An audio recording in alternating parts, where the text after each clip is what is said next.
Alhamdulillah, syukurillah. Assalamualaikum warahmatullahi wabarakatuh. Alhamdulillahirabbil alamin. Wa bihi nasta'inu ala umuri dunya waddin. Wassalatu wassalamu ala asrofil anbiya'i wal mursalin wa ala alihi wa sahbihi ajma'in. Amma ba'du. Pertama-tama, marilah kita panjatkan puja dan puji syukur kita atas kehadirat Allah Subhanahu wa taala yang telah melimpahkan rahmat dan hidayahnya kepada kita semua sehingga kita dapat berkumpul dan menonton YouTube saya ini yang insya Allah bermanfaat bagi ustadz-ustadzah yang sedang menonton YouTube saya ini. Amin. Tak lupa sholawat serta salam tetap kita curahkan kepada Nabiullah Nabi Agung Nabi Muhammad Sallallahu Alaihi Wasallam, yang berkat beliau kita dapat menikmati hingga saat ini, menikmati nikmatnya Islam hingga saat ini. Yang pertama, yang terhormat Bapak Ahmad Muhammad Musta'in Soha SHMH selaku pengampu mata kuliah Pancasila, dan yang saya sayangi, yang saya banggakan, para teman-teman seperjuangan yang insya Allah dalam menuntut ilmunya kalian dimudahkan oleh Allah Subhanahu wa taala. Kalian digampangkan menerima ilmu oleh Allah Subhanahu wa taala. Dan semoga ilmu yang kalian dapat adalah ilmu yang barokah, manfaat dunia akhirat. Amin amin amin ya rabbal alamin. Saya di sini akan menyampaikan berpidato tentang Pancasila. Yang lebih rincinya yaitu Pancasila dalam sudut pandang Islam. Ya, yang pertama kita bahas Pancasila terlebih dahulu. Apa sih itu Pancasila? Pancasila itu adalah pilar ideologis bangsa Indonesia. Pilar itu kalau ibarat bangunan itu tuh kayak cagaknya. Nah, jika cagaknya itu nggak ada, ya rubuh, nggak jadi rumah. Nah, Pancasila itu ibarat sebagai pilarnya Indonesia. Indonesia itu sebagai rumah, dan pilarnya cagaknya itu supaya bisa jadi rumah Indonesia itu harus ada Pancasila. Jadi kalau maaf saya menyinggung kasus-kasus yang sedang terjadi ini, ya untuk beberapa ormas yang misinya adalah mengganti faham Indonesia, mengganti ideologi Indonesia sebagai ideologi bangsa khilafah, itu sangat mustahil. Bahkan dalam mencapai kata mustahil itu aja mustahil, yang intinya ya udah nggak bisa. Indonesia ya Indonesia itu mesti ada Pancasila. Kalau nggak ada Pancasila bukan Indonesia. Lah, merubah satu sila aja itu udah sangat beresiko. Nah, apalagi mau merubah semuanya. Merubah semuanya bukan Indonesia dong. Beda rumah lagi dong. Kita bedah rumah nanti. Nah, itu adalah Pancasila sebagai pilar atau ideologis negara Indonesia. Pancasila sebagai dasar dan pedoman yang kuat untuk mencapai tujuan negara Indonesia. Tujuan negara Indonesia itu apa toh? Tujuannya negara Indonesia itu kita tetap gini gitu loh, tetap raket, nggak boleh pecah belah. siapapun yang memisahkan, bagaimanapun caranya kita harus tetap raket. Makanya Bhinneka Tunggal Ika tuh berbeda-beda tetapi tetap satu jua. Nah itu, meskipun Indonesia banyak pulau, banyak bahasa, banyak beraneka ragam suku, tapi tetap harus satu. Indonesia ya Indonesia, nggak boleh pecah-pecah. Pecah-pecah bukan Indonesia lagi nih. Nah, kita masuk ke pengertian. Nama Pancasila itu berasal dari bahasa Sanskerta. Ya, ada kata panca dan kata sila. Panca itu berarti 5, sedangkan sila itu berarti asas atau prinsip. Jadi Pancasila itu adalah 5 pedoman penting rakyat Indonesia dalam kehidupan berbangsa dan bernegara. Kelima sila tersebut ialah yang pertama, ketuhanan yang Maha Esa, kemanusiaan yang adil dan beradab, persatuan Indonesia, kerakyatan yang dipimpin oleh hikmat kebijaksanaan dalam permusyawaratan perwakilan. Yang kelima adalah keadilan sosial bagi seluruh rakyat Indonesia.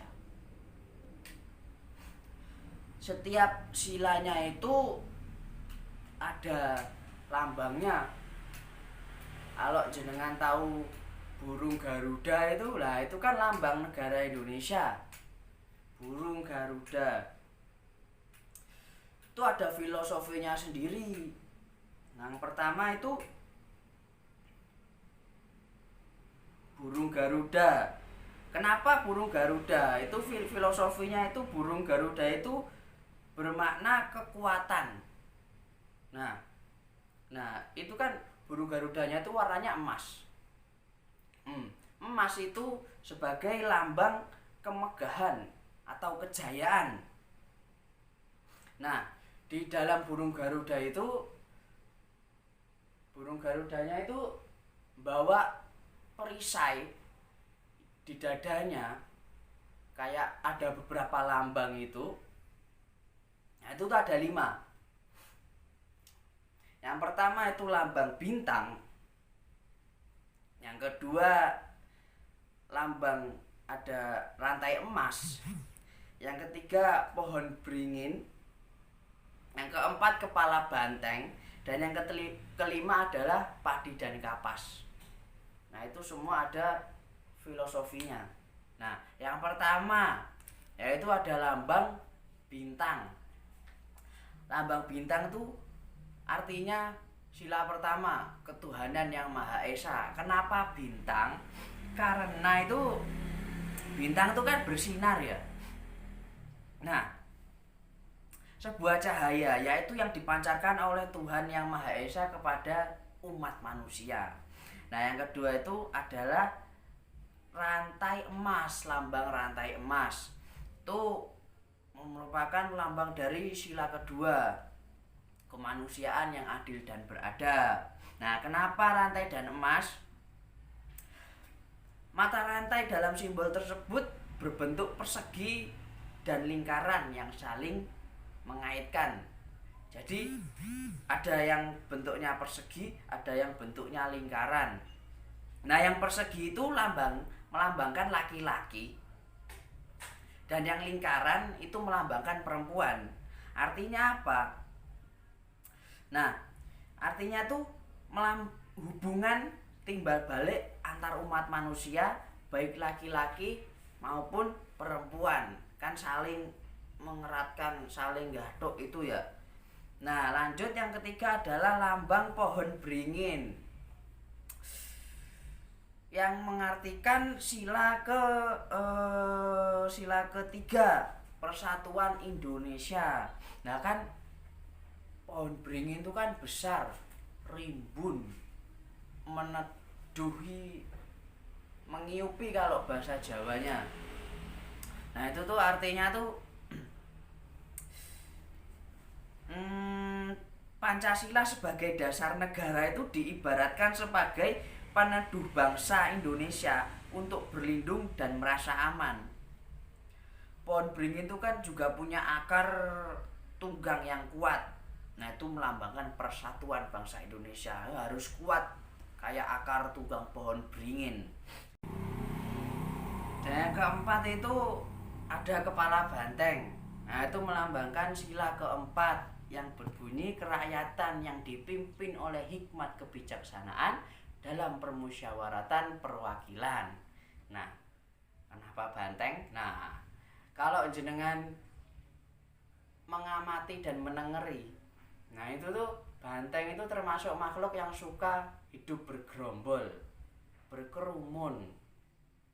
Nah, saat banteng tuh berkumpul, mereka tuh jadi lebih kuat. Nah, singa aja berpikir 10,5 kali untuk nyerang banteng satu pada saat berkumpul. Sulit diserang rawan itu. Jadi lambang kepala banteng tersebut menggambarkan budaya bangsa Indonesia yang senang berkumpul, berdiskusi, bermusyawarah, dan bermufakat. Kepala banteng menjadi perumpamaan manusia dalam mengambil keputusan, yakni yang harus dilakukan secara tegas. Nah, yang terakhir adalah lambang padi dan kapas yang melambangkan sila kelima yang terakhir, yaitu keadilan sosial bagi seluruh rakyat Indonesia. Padi dan kapas ini melambangkan dua hal yang dibutuhkan manusia demi bisa bertahan hidup. Yang pertama adalah padi, melambangkan ketersediaan makanan, sementara kapas ketersediaan pakaian. Nah, dengan adanya ketersediaan pangan dan pakaian, manusia akan bisa bertahan hidup dengan nyaman. Jadi setiap warga Indonesia itu berhak atas pangan dan sandang dan pangan, ya secara adil lah, dan setara tanpa membeda-bedakan ras dan suku. Terpenuhinya pangan dan sandang merupakan syarat suatu negara yang dianggap sejahtera. Nah, kalau di depan tadi saya sudah jelaskan pengertian Pancasila dalam artian umum atau universal yang diketahui banyak orang. Nah, sekarang saya akan menjelaskan Pancasila dalam sudut pandang Islam sesuai dengan topik utama tadi. Apa sih kaitannya Pancasila dengan Islam? Apa ada sih kaitannya sila 1 sampai 5 itu dengan Al-Qur'an? Nah, mari kita bahas. Yang pertama adalah sila pertama, ketuhanan yang Maha Esa. Di sini kalau kita kaitkan dengan Al-Qur'an, ada pada surat Al-Ikhlas ayat 1. Itu qul huwallahu ahad. Katakanlah bahwa Allah itu satu. Allah itu Esa. Esa di sini bukan berarti bilangan ya. Kalau bilangan 1, nah itu nanti ada yang kedua, ketiga, keempat. Enggak, di sini Esa itu ya Esa, enggak ada duanya. Nah, sila yang kedua itu kemanusiaan yang adil dan beradab. Yang adil dan beradab.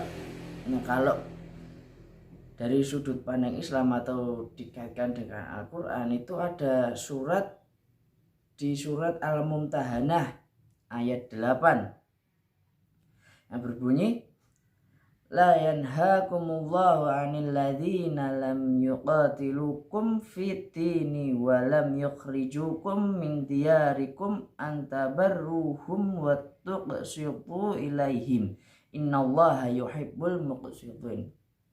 Yang artinya, Allah tidak melarang kamu berbuat baik dan berlaku adil terhadap orang-orang yang tidak memerangimu dalam urusan agama dan tidak mengusir kamu dari kampung halamanmu. Sesungguhnya Allah mencintai orang-orang yang berlaku adil. Nah, sini kan sila kedua itu kemanusiaan yang adil dan beradab. Adil dan beradab. Nah, saya itu pernah dengar kisah gini. Ada seorang wanita yang datang ke kota Madinah. Wanita itu bernama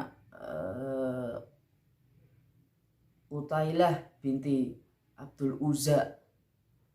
Ya, Qutailah binti Abdul Uzza. Nah, si Qutailah binti Abdul Uzza ini adalah mantan istri dari Abu Bakar As-Siddiq sebelum Abu Bakar masuk Islam. Nah, suatu hari Qutailah ini pergi ke Madinah untuk hendak menemui putrinya yang bernama Asma binti Abu Bakar untuk memberikan hadiah, kalau nggak salah waktu itu. Nah, sesampainya di rumah Asma, si Sayyidatuna Asma ini nggak membukakan pintu untuk ibunya sendiri padahal. Nah, karena takutnya kan ibunya orang kafir. Nah, dia takut menerima hadiah dari seorang orang kafir. Nah, oleh karena itu si Asma ini dia menanyakan kepada Aisyah untuk Aisyah bertanya kepada Rasulullah habis itu, gimana hukumnya menerima hibah atau hadiah dari orang kafir. Nah, setelah itu turunlah ayat ini Al-Mumtahanah ayat 8 ini. Yang intinya nggak apa-apa menerima hadiah hibahan dari orang kafir. Nah, toh dia itu ibumu, cuma berikan hadiah aja, jangan yang macam-macam. Nah, habis itu si Asma, oh ya udah berarti nggak apa-apa ya. Ya udah, habis itu dibukakan pintu ibunya suruh masuk, suruh nginap. Nah, itu adalah keterkaitan dari sila kedua, yaitu kemanusiaan yang adil dan beradab. Yang nomor 3 yaitu persatuan Indonesia. Nah, sila nomor 3 ini kalau dikaitkan dengan Al-Quran itu ada pada surat Al-Hujurat ayat 10 yang berbunyi, Bismillahirrahmanirrahim, innamal mu'minuna ikhwatun fa aslihu baina akhawaikum wattaqullaha la'allakum turhamun. Yang artinya, sesungguhnya orang-orang mukmin itu bersaudara, karena itu damaikanlah antara kedua saudaramu yang berselisih dan bertakwalah kepada Allah agar kamu mendapat rahmat. Nah, dari sini saja sudah bisa kelihatan keterkaitannya Al-Quran dengan Pancasila sila ke-3 yaitu persatuan Indonesia. Karena artinya tadi Allah tidak menyukai orang-orang yang berselisih, orang yang bertengkar. Nah, kerah gitu loh. Nggak senang Allah tuh, karena al-mu'minu akhul mu'min. Mukmin itu adalah saudara daripada mukmin yang lainnya. Nah, Kanjeng Nabi itu juga nggak senang orang-orang yang debat, sebenarnya juga nggak senang. Nah, karena debat itu memancing perpecahan. Nah, itu. Nah, jadi persatuan Indonesia itu ya kita harus tetap satu, nggak boleh pecah-pecah, nggak boleh berselisih, nggak boleh bertengkar. Ya harus tetap satu, kuatkan persatuan dan kesatuan Indonesia. Nah, lanjut sila keempat yaitu kerakyatan yang dipimpin oleh hikmat kebijaksanaan dalam permusyawaratan perwakilan. Nah, kalau dari keterkaitan dengan Al-Quran ini ada pada surat Asy-Syura ayat 38 yang berbunyi, Bismillahirrahmanirrahim, walladzina tajabu li rabbihim wa aqamus sholata wa amruhum syura bainahum wa mimma razaqnahum yunfiqun. Yang artinya, dan bagi orang-orang yang menerima atau mematuhi seruan Tuhan dan melaksanakan sholat, sedang urusan mereka diputuskan dengan musyawarah antara mereka, dan mereka menginfakkan sebagian dari rezeki mereka yang telah kami berikan kepada mereka. Nah, itu kan sila keempat itu hikmat kebijaksanaan dalam permusyawaratan perwakilan. Nah, di sini tafsirnya yaitu intinya Allah itu senang orang-orang yang urusan agamanya diserahkan kepada Allah, dia berdoa kepada Allah, dan urusan duniawi dia selesaikan dengan cara bermusyawarah, ya berdiskusi bareng-bareng gitu kan, adil jadinya kalau ada musyawarah gitu, meminimalisir ketidakadilan yang keputusan itu. Nah, lanjut sila yang kelima yaitu keadilan sosial bagi seluruh rakyat Indonesia, yaitu keterkaitannya ada pada surat Al-A'raf ayat 181 yang berbunyi, wa mimma khalaqna ummatu yahduna bil haqqi wa bihi ya'dilun. Artinya, dan di antara orang-orang yang telah kami ciptakan ada umat yang memberi petunjuk dengan dasar kebenaran, dan dengan itu pula mereka berlaku adil. Nah, keadilan sosial bagi seluruh rakyat Indonesia. Kalau sebelumnya itu pada ayat 179 itu kan disebutkan tentang siapa yang akan menjadi penghuni neraka dari kalangan manusia dan jin. Nah, pada ayat ini tuh ditegaskan, dan di antara orang-orang yang telah kami ciptakan ada umat yang menjadi teladan dan selalu memberi petunjuk dengan dasar kebenaran. Dan dengan dasar kebenaran itu pula mereka setiap saat selalu berlaku adil dan tidak menyimpang kiri dan kanan. Jadi adil dan bijaksana itu. Tapi menelusuri jalan tengah yang merupakan jalan kebaikan, dan mereka juga selalu berlaku adil dalam memutus segala perkara. Mereka itulah yang akan menjadi penghuni surga. Nah, itu tadi adalah beberapa keterkaitan Pancasila, sila 1 sampai 5 dengan Al-Qur'an. Ada semua pokoknya. Sila pertama itu Al-Ikhlas. Sila kedua yaitu ada di Al-Mumtahanah ayat 8. Sila ketiga ada di Al-Hujurat ayat 10.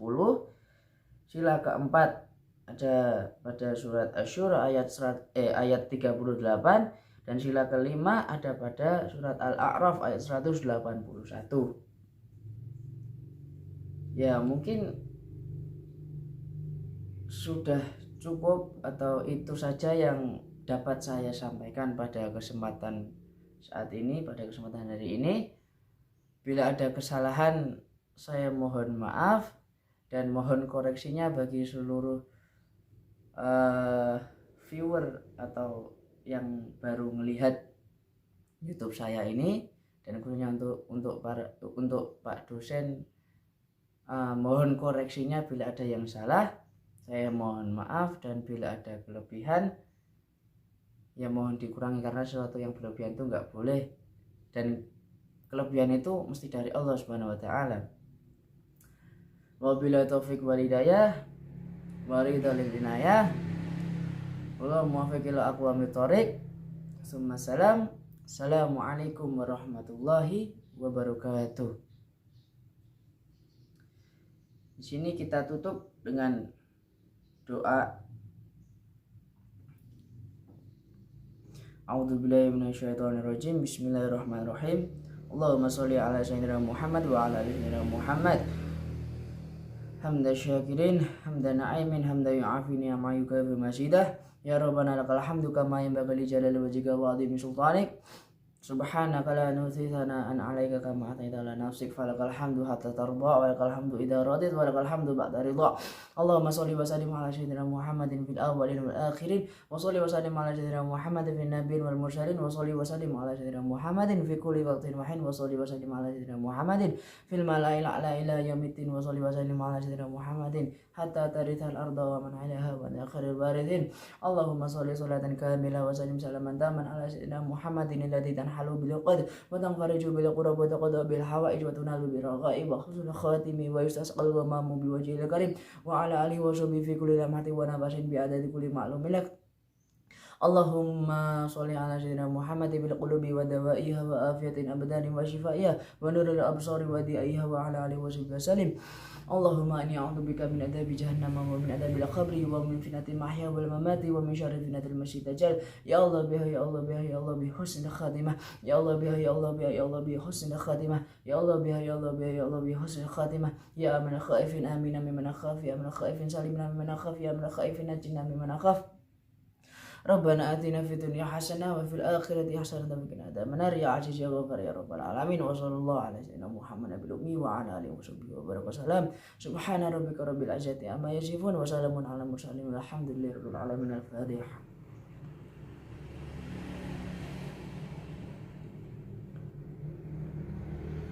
Rabbana taqabbal minna innaka antas samiul alim wa tub alaina innaka antat tawwabur rahim. Sekali lagi saya ucapkan terima kasih atas